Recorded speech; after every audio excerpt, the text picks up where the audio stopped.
The lesson we had on Sunday, February the 2nd, was the story of the three important rocks. The three important rocks. I hope you'll forgive a little experimentation because this is the first time we've actually set up in here. So we keep playing with lighting and setup, camera setup, and all kinds of things to try and make it work. So please be patient with us while I try and get that done. This is one of the three rocks that we talked about Sunday. It is approximately 24 inches across. It's 1.25 inches thick. It's a piece of stone. It's actually called blue silk, if you want to know the name of the stone. It's a quartzite, which is extremely hard stone. And it weighs, this morning I decided, the kids ask enough times, what does it weigh? I weighed it this morning and it weighs 55 pounds. It has been formed into a millstone. It's got a chiseled edge around the outside, and that is so that when you put the clamps on, the handles to turn the stone have to be clamped onto the edges of the stone. So if the stone was smooth on the outside edge, there wouldn't be something for the wooden handles to grab onto. It's made into a millstone with a hole in the middle, and you put the hard grains that you have raised on your farm in Jesus' day into the middle, and then you turn the stone, and because of the shape of the inside, the kernels of corn and wheat, not corn because that came much later, but wheat and barley, rye, and some of those that are too hard to chew up and don't make very good food when they're whole grain, they have to be ground into a flour. They have to be broken. And so as they fall into the middle, place them in the middle, they get drawn underneath the stone, and the weight of the stone turning on top of them, on top of another flat stone, breaks the seeds and allows them to be used as cooking ingredients. So here's the point. Jesus said that we are to love as he loved. That's a pretty big challenge, really. It's a lifelong adventure to figure out how to do that, because every single time we learn a little something about ourselves, it changes the definition of love. And we see either what we've done well or we see what we should have done better. And every time we learn something more of Jesus, we learn a little more about what love is, should have been, could have been, and maybe how we didn't quite measure all the way up. So it's a whole lifelong experience of learning how to love as Jesus loved. Okay. But why would we go to that kind of work? If we question, make severe, harsh questions, why would this guy who lived 2,000 years ago tell me how I ought to live? You know, there's a question there. After all, the only definition we've got about who Jesus is comes from a very old book, over 2,000 years old. It's got a bunch of incredible stories in there. I mean, good grief. Jonah swallowed by a whale or a big fish and then spewed out on the shore 3 days later. Pretty incredible. An ark that has 2 of everything in it to try and save it from the flood. Pretty incredible. And the story of the Red Sea. Come on, this is just beyond, come on. A wind comes along at exactly the right time, blows in both directions, pushes the water up on both sides, and creates a dry path across this gigantic body of water so that all the Israelites can walk out on dry ground? Good grief. We live in a scientific age. No one in the Bible knew what lift was and never flew in an airplane. They didn't know anything about what the world was like so that we could see photographs taken from the space station 250 miles above the Earth. How can we understand that they know anything about what life is like today, where we have a whole different picture of diseases and DNA and what the scientific coefficient of E equals mc squared? I mean, come on, they didn't know relativity. They certainly didn't know anything about quantum physics. How can we, where is the point if we can't know who to believe and put our confidence in? Where should we put our belief? What's true? Who's telling us the truth? What's true? And what can I do to kind of sort out what's true? Now, look, I wanted to start off with something tangible. Nice stone here, And I told the kids, now you have to make a decision. Am I telling the truth when I say I made this stone into a millstone? Now, they look at Pastor Bob and they go, Pastor Bob is not someone that I would expect. Wouldn't know anything about stone. Well, I can explain why I might have made it, because Jesus said that if anyone that follows him hurts one of his little ones and destroys their faith, it would be better that a millstone, much bigger than this, would be tied around their neck and then cast into the bottom of the ocean. That's the reason why a person would make one like this. But it takes tools to make a stone like this, right? So I just threw a tool up on the stone. Well, there's a stone cutting tool right there. If you look at that sharp edge, red point, that's got a super hard piece of metal on there called carbide. And if you hit that real hard, that might make a chip out of that stone. Although this stone's very heavy. It's excuse me, very dense. I've been told by people who've spent their whole lifetime working on stone that you can't hand chisel a quartzite like blue silk. Well, okay, then maybe I didn't make it. Maybe I'm just trying to get you to believe something that isn't true.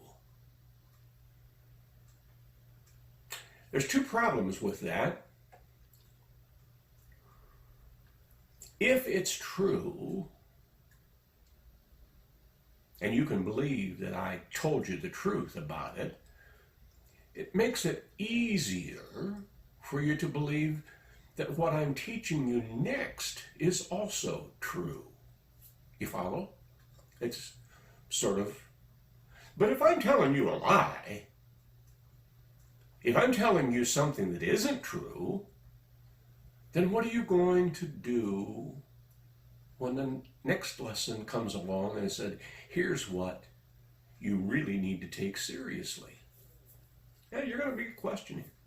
See, there's the two biggest problems when you learn how to make the judgment of who to believe and who to have confidence in and who not to is very, very complicated. It's very complicated because it takes work figure out who you can trust and who will tell you the truth. You see, there's all kinds of things mixed into it. Our frame of reference. If you've never grown up in a family who were stone cutters, stone workers, you would say, well, I don't know anybody that cuts stone, so it can't be anybody that I know that makes things out of stone.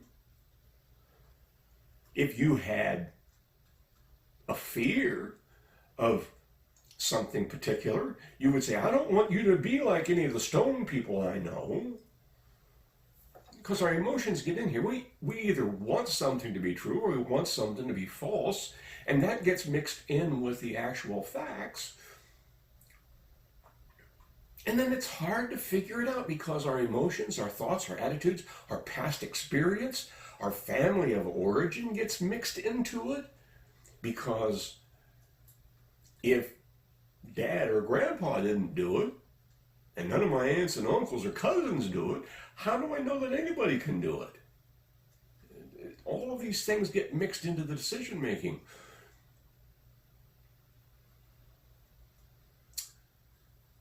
And it's hard, especially when something goes against our natural desires that we want. The pull that we have to just not want to hear what God has to say. The Bible calls that our sinful nature. It's kind of born into us. Okay, well, the truth is, I've been in the stone countertop business for 10 years or more through a period in my life. Ran several stone companies and have made many, many things, beautiful things, and my house is filled with pieces of stone that I have made or have fabricated into one form or another.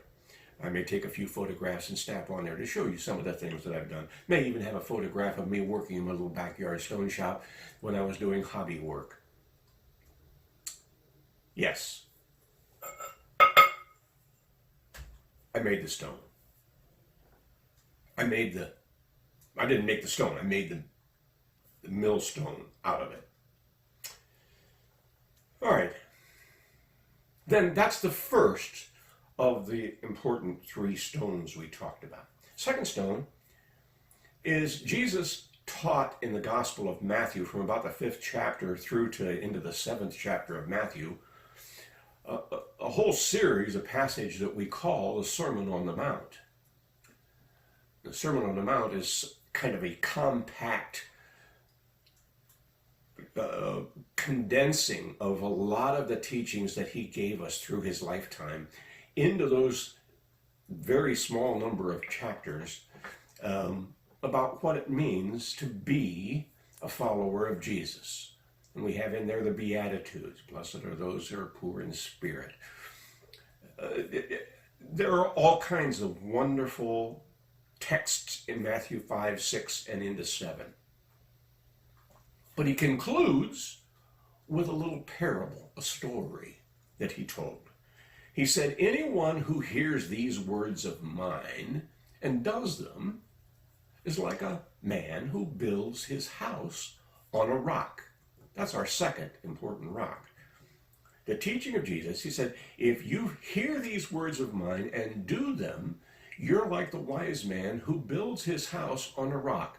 Now, there are probably going to be storms. The rain's going to fall. The floods are going to rise. The wind's going to blow. Hey, life happens. It happens to all of us. But because that house, that life, was built on a rock, on the life of Jesus, the teachings of Jesus, it stays secure when the winds and the rains and the floods come, because it's got a good foundation on the rock, and all the people on the inside are protected from harm and danger.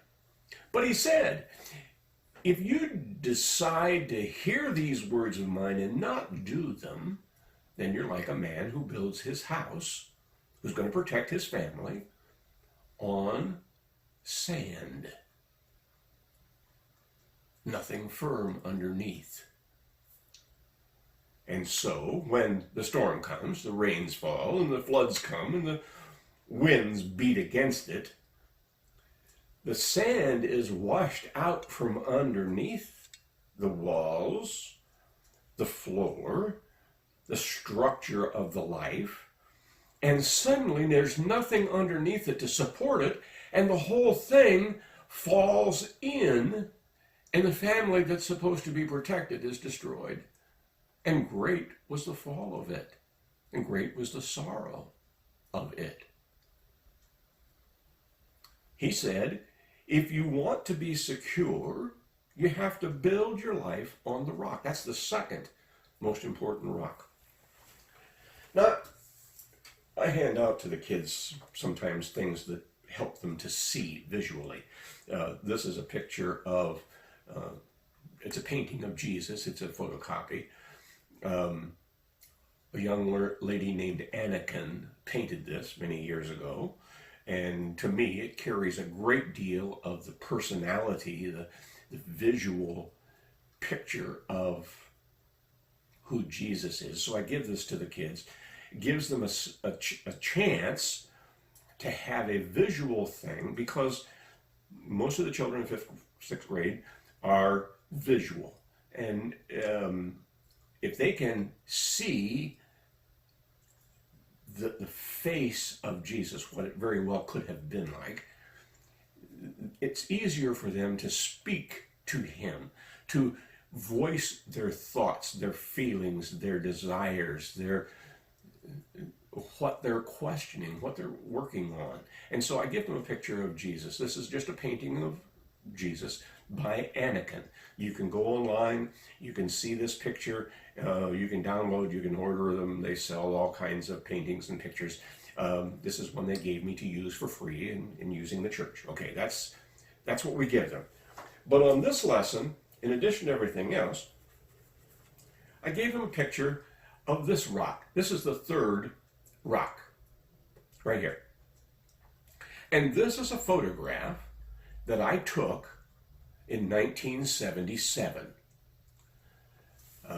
I was in Jerusalem, and by a stroke of God's grace, I was given an hour to spend in what's called the Garden Tomb area of Jerusalem.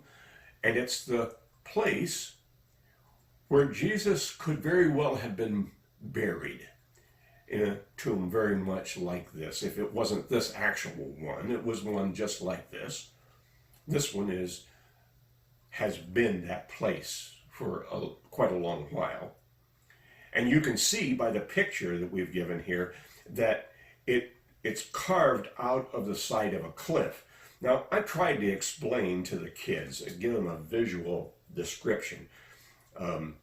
If they pictured the front of the Mountain Park Church, walking up to the front door, and they looked up to the top of the building, that's just about how high the cliff of Golgotha is. It's about 40 or 50 feet up in the air. And it sets, comes straight up out of the ground, out of this flat. It wasn't a parking lot like the Mountain Park Church, but it was something very flat, very similar to that. Thousands and thousands of people could have gathered around the foot of the cliff of Golgotha and listened to and heard everything that happened up on the cross that would be standing on top of the building. Okay? Now, if that's how high the cross is from all these people out here gathered all around the territory, then picture a slanting ramp from the top of the building going toward the east. All right? That's how you would get up there. Jesus would have carried his cross up that slanted ramp, just a hillside, up to the top of the cliff. And then the cliff has sheer stone cliffs on 3 of the other sides. All right, and it stands about 50 feet high. So when they got through with the crucifixion, they took the body of Jesus down.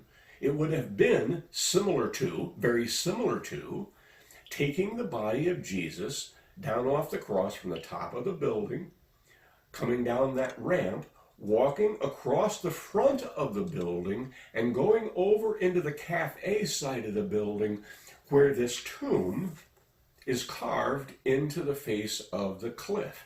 Now, don't let your kids try and tell you that I told them that Jesus is buried in the end of the Mountain Park Church. That isn't what I was trying to get to. I was trying to give them a perspective of how far it was, how high it was, how they had to come down and around and then come. And it's just about that amount of distance that they would have had to travel from the time that Jesus was crucified, and the crowds, thousands upon thousands of people. You have to understand, this is getting ready for the Passover. On Friday at sundown is going to be the beginning of one of the most important days in the calendar life of Israel. And the city of Jerusalem could have had 600,000 to 700,000 people in it. Every available square inch of the entire city and all around the area, every grove, every hillside is covered with campgrounds and little campfires where they're making their meals. And every square inch of the entire city is packed full of people who have come to Jerusalem for one of the most important Passovers in the entire. It's the third Passover of Jesus' physical life. And the excitement of what has been building all the way through Israel is just spine-tingling. And then to have Jesus taken in the night, tried by the Jewish leaders, taken up on the cross, everybody wanted to see what was happening. Everybody wanted to see it. Thousands of people, tens of thousands, all getting ready for Passover. So from 12 o'clock until about 3 o'clock, or just a little after, Jesus was on the cross, and about 3 o'clock in the afternoon he died. There was a lot of activity. Most of the people expected him to suffer longer, to stay on the cross. The other two people who were crucified that day had their legs broken to make them die more quickly, because they didn't want the bodies hanging on the cross at sundown on Friday. They wanted the bodies down off of there. But they were surprised that Jesus died so after only 3 hours on the cross.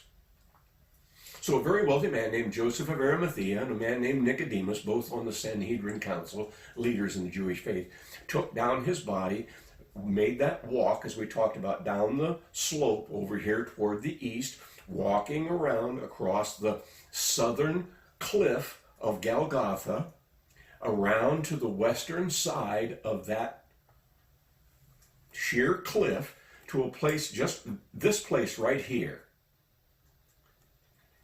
And they prepared his body, wrapping it in a long cloth, washing it, cleansing it, putting in 75 pounds of very, very expensive herbs and spices.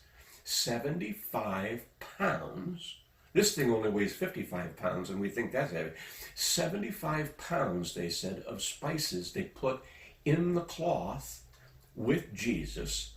They wrapped that cloth very tightly with another band of cloth so that it was all bundled together. And then they took the body of Jesus past the stone that would have been rolled off to the side. Let's see which side it is. Over here. It would have been rolled up here to the side of the doorway into the cliff. No, I'm sorry, going this way. Going this way. They took his body through the doorway. It's kind of small. They have to kind of hunt down to get through there. I mean, you have to kind of get your head down. And then they would have taken him inside the tomb and laid him on one of the two platforms or beds inside that tomb. And the second one wasn't even completely finished. It was a brand new tomb. Nobody had ever been buried there before. So they laid his body all wrapped up in the tomb. over here on the side, and rolled the stone 8 feet high or so, about 14 inches thick, weighing several tons. It would slowly roll down through the channel that they had cut here across the front of the tomb, and would cover the window and the door and seal the tomb. In fact, the Jewish leaders were so concerned that someone might steal the body. Kind of a weird thing to think about, but he had said that he was going to raise again in 3 days, and they didn't want somebody pretending that he'd come back to life. So the Roman soldiers made a big effort. They put 4 to 6 Roman soldiers, very strong warriors, out in front of the tomb, and Pilate gave them instructions to make the tomb as secure as possible. So they pounded in metal brackets into the stones, and you can still see where they were rusted there, from having been there all those years ago. And then they either wrapped chains across the stone or they wrapped ropes around the stone. We're not told that specific, but it was so that the stone would be completely closed so that no one could move it. And then they camped in the garden right in front of the tomb. Okay, a very important stone. This is the third of the important stones. As soon as their work taking care of the body of Jesus was completed, something happened that is very difficult to describe. The priest in the temple blew the shofar, and it was the announcement. It was like a siren going off, like a tornado warning blaring out across the city, echoing off of every building and every hillside. The shofar is super loud. It's the ram's horn. And it was the announcement of the beginning of the Sabbath day, the Passover Sabbath day, a super important day. And the city went from being this loud, noisy, busy, chaotic place with thousands of people milling around and shouting and cursing and laughing and making fun, and he thought he could save others, but he can't even save himself. And this clamor, this noise was everywhere, until suddenly it just goes completely silent. Nobody's in the streets. Nobody's saying anything. If they talk, it's in whispers, because no work was supposed to be done on the Sabbath Passover. You couldn't even brush your teeth. It's too much work. They can't even go over and flip on the light switch if that was, today. Too much work. You have to be quiet. You have to be resting. You have to be respectful of the Sabbath day. So it goes from this clamor, soldiers shouting orders, until the whole city, all those hundreds of thousands of people, go completely silent. From sundown until Friday, until Sunday morning at the break of day, it was totally silent. Nothing. Nobody moved. You stayed right where you were at the moment the shofar was blown.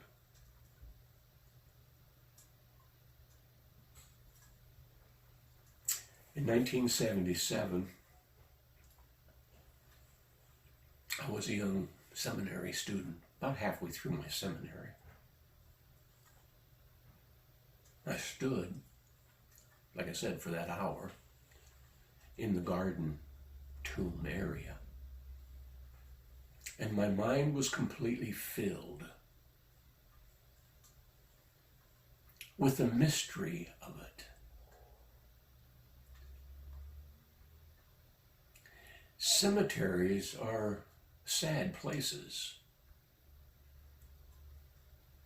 Told the kids, cemeteries are where people go in, but they don't come back out. Unless you're visiting.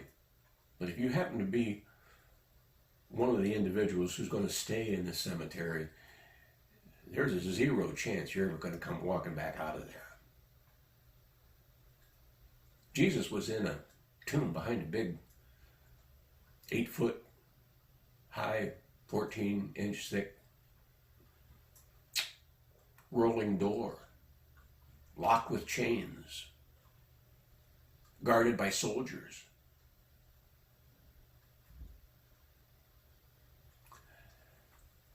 Nothing should have happened here at this rock. Nothing.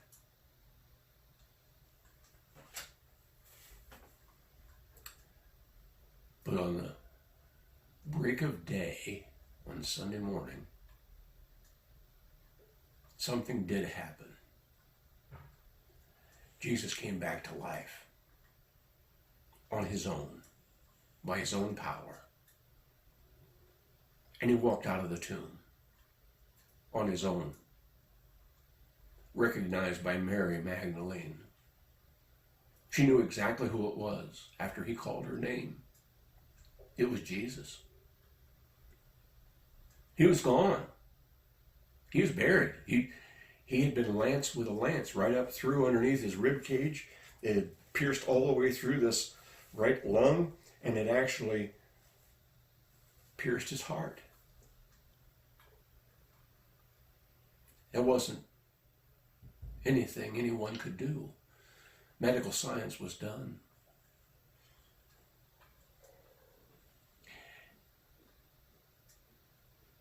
When Jesus walked out of that tomb, and all the soldiers were so frightened by what happened that they fell face first on the ground and pretended that they were dead already.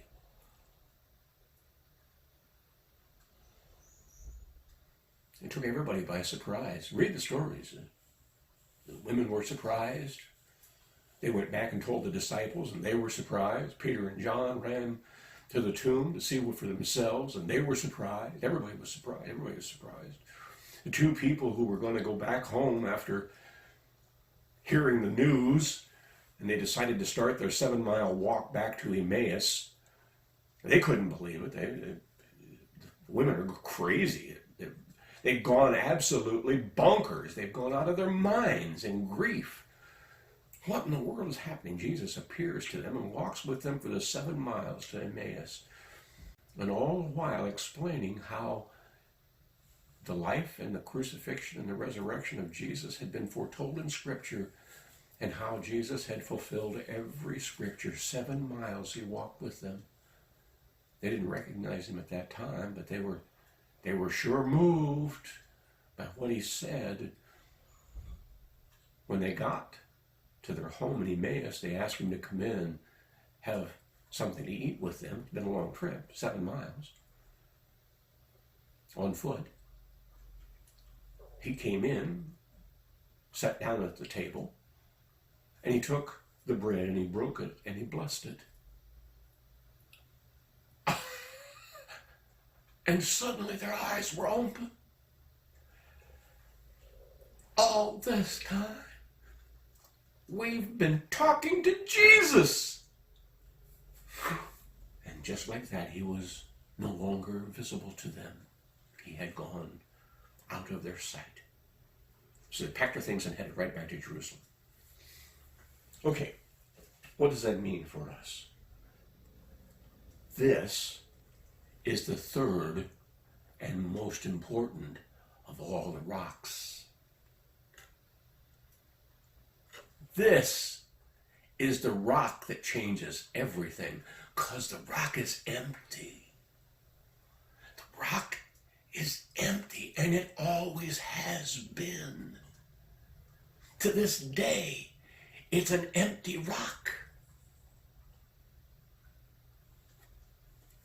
Now you can have someone say, "Oh, I don't know, Jonah and the whale."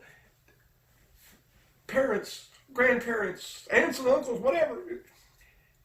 Don't talk about Jonah and the whale. Not that it. Don't talk about the flood. Don't talk about the Red Sea. Take every conversation captive and bring it back to the rock. If Jesus could do this, and he did, all the rest of it is like children playing with tinker toys. It means nothing. The waves, the dry ground through the Red Sea, compared to this, foolishness. As powerful as it was foolishness. Creation in 7 days, take it back to Jesus. Take it back to the rock. If he could simply take water in 6 big stone vessels and put water in, and when they dipped out to take it to the master of ceremonies, it was good wine made by his own hand at his own command. And what's so hard about making the planets and the stars? He just made it when he wanted to. He made it just because he wanted to do it. It was his. Food, loaves and fishes, no problem.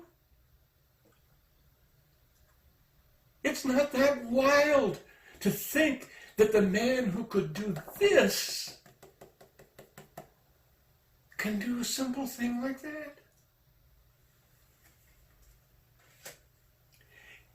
Make it a point to take every conversation back to the rock of Jesus. Every question goes back to the rock of Jesus. Every doubt, take it back to the rock of Jesus. This rock.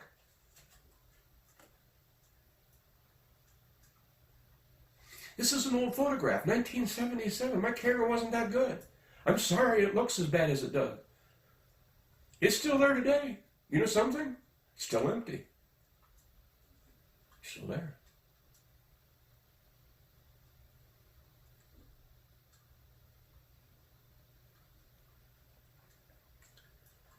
Don't let someone distract your student from thinking about and learning about and growing in the grace of Jesus Christ. Always go back to the rock, because it'll never let you down. It'll be that solid foundation no matter what happens. I don't care who gets elected. I don't care how many world wars there may be until the end. I don't care how many things might happen. There could be another economic collapse. I don't know. I'm certainly not a very good prophet. I don't know what's going to happen, but I know one thing. Jesus Christ. It will still be the rock. When all the dust is settled, he'll still be the rock. Join with me in a moment of prayer. Dear Jesus, this lesson is so very important because we all need to be teaching the very same thing. Believing in Jesus, building our lives on Jesus is the most important thing that anybody can ever decide to do. It is the one thing you will never regret doing. It'll be the one thing that you will look back and you say, I am so glad I nailed that down when I did. I wish I'd have done it years ahead, years before. I want Jesus as the rock underneath my feet. I want the rock of Jesus underneath my home and my marriage. I want to talk to my kids about being grounded on the rock that will never, ever, ever change, so that they can have the best chance at knowing what love and grace, forgiveness, cleansing, and health and healing looks like. Because Jesus brings all of those things to every one of his followers. And we just need to praise your name as we see the miracles happen in every life.